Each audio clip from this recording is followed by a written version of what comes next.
నేను మీకు ఒక పేషెంట్ గురించి చెప్తాను. ఆవిడ వయసు 55 సంవత్సరాలు. తను యాక్టివ్గా ఇంట్లో పనులన్నీ చేసుకునే వాళ్ళు, కుకింగ్, క్లీనింగ్ ఇవన్నీ కూడా. ఒకరోజు ఇంట్లో నడుస్తూ ఉంటే కాలు జారి కింద పడిపోయారు. కాలు నొప్పి తగ్గడం లేదేంటి అని హాస్పిటల్కి వెళ్ళి చెక్ చేస్తే ఎక్స్రేలో ఫ్రాక్చర్ ఉందని తెలిసింది. ఆవిడకి ఆపరేషన్ చేయాలని చెప్పారు. ఇంత యాక్టివ్గా తిరిగే ఆవిడ బెడ్ రిడన్ అవ్వడానికి ముఖ్యమైన కారణం ఆస్టియోపోరోసిస్. ఈ వీడియోలో మనం ఆస్టియోపోరోసిస్ అంటే ఏంటి, ఎవరిలో సాధారణంగా వస్తుంది, ఆస్టియోపోరోసిస్కి గల కారణాలు, నివారించడానికి మనం తీసుకోవాల్సిన జాగ్రత్తల గురించి డీటెయిల్గా చూద్దాము. హాయ్, నేను డాక్టర్ దీప్తి కారేటి, ఇమ్మెన్స్ క్లినిక్స్ నుండి. ఆస్టియోపోరోసిస్ అంటే ఎముకలు పలచబడటం అన్నమాట.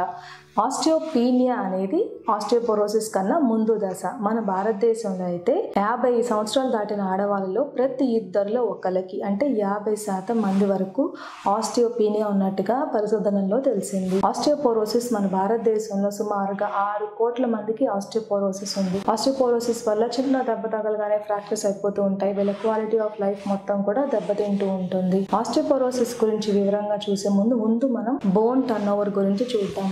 మన శరీరంలో సుమారుగా 206 వరకు ఎముకలు ఉంటాయి.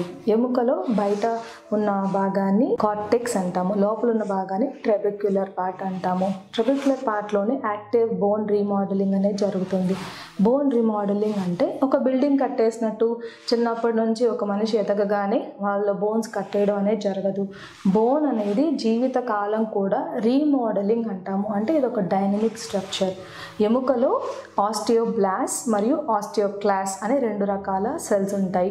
ఆస్టియోక్లాస్ ముందుగా పనిచేస్తాయి అంటే డ్యామేజ్డ్ సెల్స్, పనికిరాని సెల్స్ అన్నీ కూడా ఎముకలో chew up and eat అంటే కొరికి తినేస్తూ ఉంటాయి అన్నమాట. ఆస్టియోబ్లాస్ట్ అనేవి కొత్త ఎముక తయారవడానికి సహాయపడుతూ ఉంటుంది. ఈ రెండింటి మధ్య బ్యాలెన్స్ చాలా ముఖ్యం. ఎక్కడైతే ఆస్టియోక్లాస్ట్ పనిచేసి ఎముక డ్యామేజ్ సెల్స్ అన్నీ కూడా తినేసాయో అక్కడ కొత్తగా బోన్ తయారవడం చాలా ఇంపార్టెంట్. ఈ బోన్ తయారవ్వాలంటే స్టిమ్యులస్ చాలా ముఖ్యం.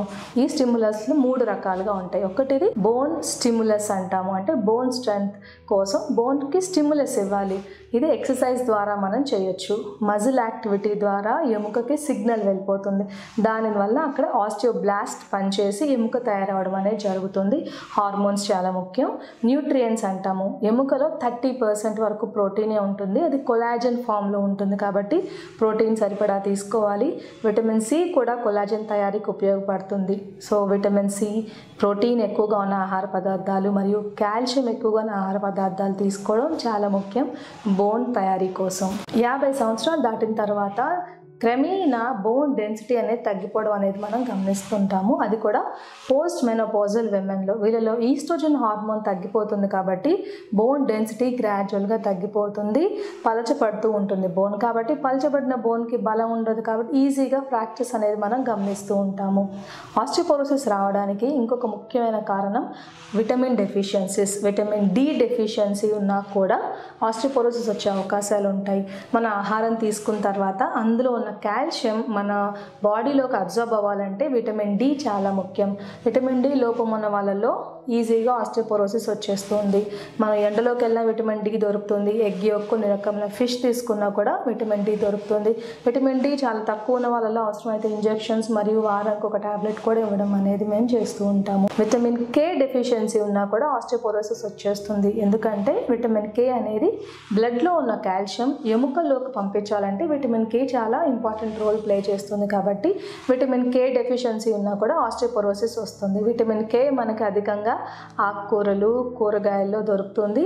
నట్స్ అండ్ సీడ్స్లో కూడా విటమిన్ కే మనకి లభిస్తుంది. ఆస్టియోపోరోసిస్ రావడానికి ఇంకొక ముఖ్యమైన కారణం కాల్షియం డెఫిషియన్సీ. కాల్షియం అనేది ఇంపార్టెంట్ మినరల్, బోన్లోనే ఉంటుంది. బోన్లో ఇంకా మనం రిజర్వాయర్ ఫర్ కాల్షియం అనుకోవచ్చు. ఎందుకంటే బ్లడ్లో కాల్షియం అనేది చాలా టైట్గా రెగ్యులేట్ అవుతుంది. బ్లడ్ కాల్షియం మెయింటైన్ చేయాలంటే 2 హార్మోన్స్ ఉపయోగపడతాయి, పారాథైరాయిడ్ మరియు కాల్సిటోనిన్.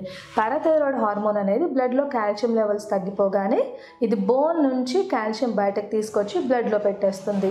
మరి బ్లడ్ కాల్షియం లెవెల్ పెరిగిపోయినప్పుడు కాల్సిటోనిన్ అనేది బ్లడ్లో కాల్షియం లెవెల్స్ తగ్గించేస్తుంది. ఈ హార్మోనల్ ఇంబ్యాలెన్స్ ఉన్నా కూడా కాల్షియం లెవెల్ తగ్గిపోయే అవకాశాలు ఉంటాయి.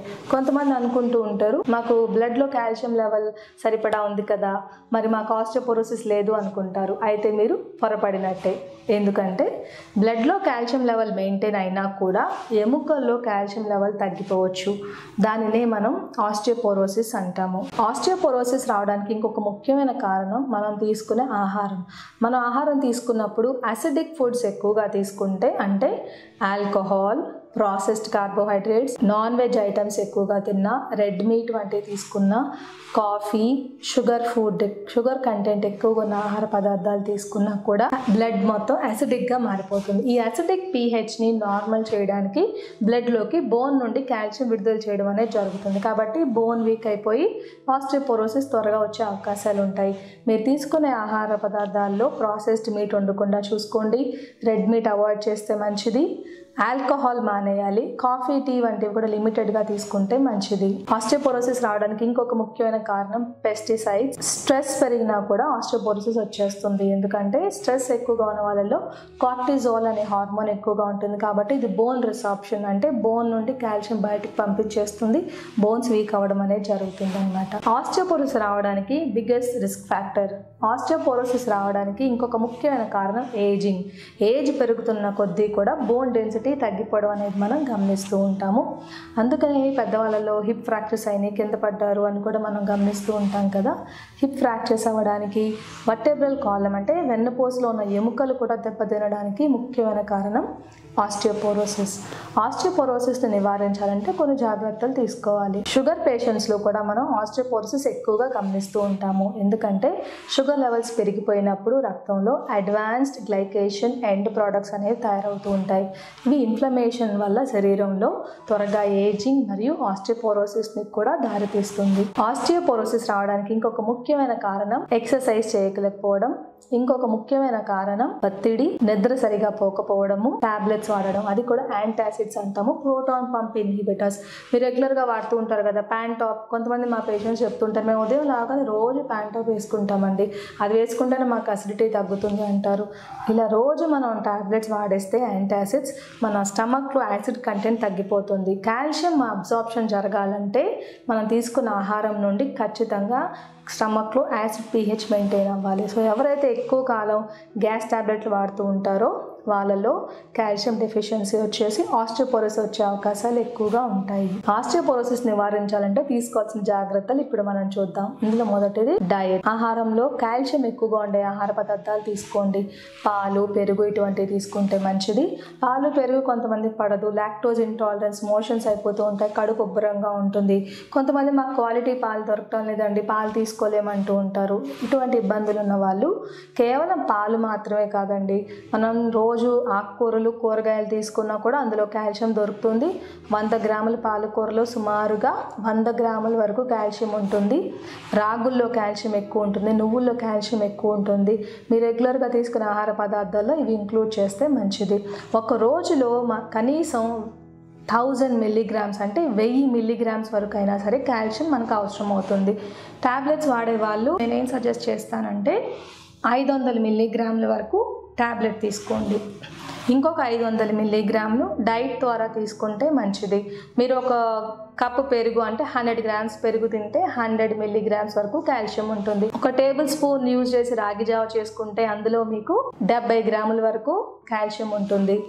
100 గ్రాములు పాలకూర తింటే అందులో 100 మిల్లీగ్రాముల వరకు కాల్షియం ఉంటుంది. ఇలా మీరు తీసుకునే ఆహార పదార్థాల్లో నువ్వులు, ఆల్మండ్స్ ఇవన్నీ కూడా ఇంక్లూడ్ చేస్తే కాల్షియం కంటెంట్ని ఇంప్రూవ్ చేయొచ్చు. రోజు ఎండలో కొంచెంసేపు కూర్చోవడం ద్వారా విటమిన్ డి మనకు సరిపడా దొరుకుతుంది. డెఫిషియన్సీ ఉన్న వాళ్ళు అవసరమైతే టాబ్లెట్స్ వాడచ్చు.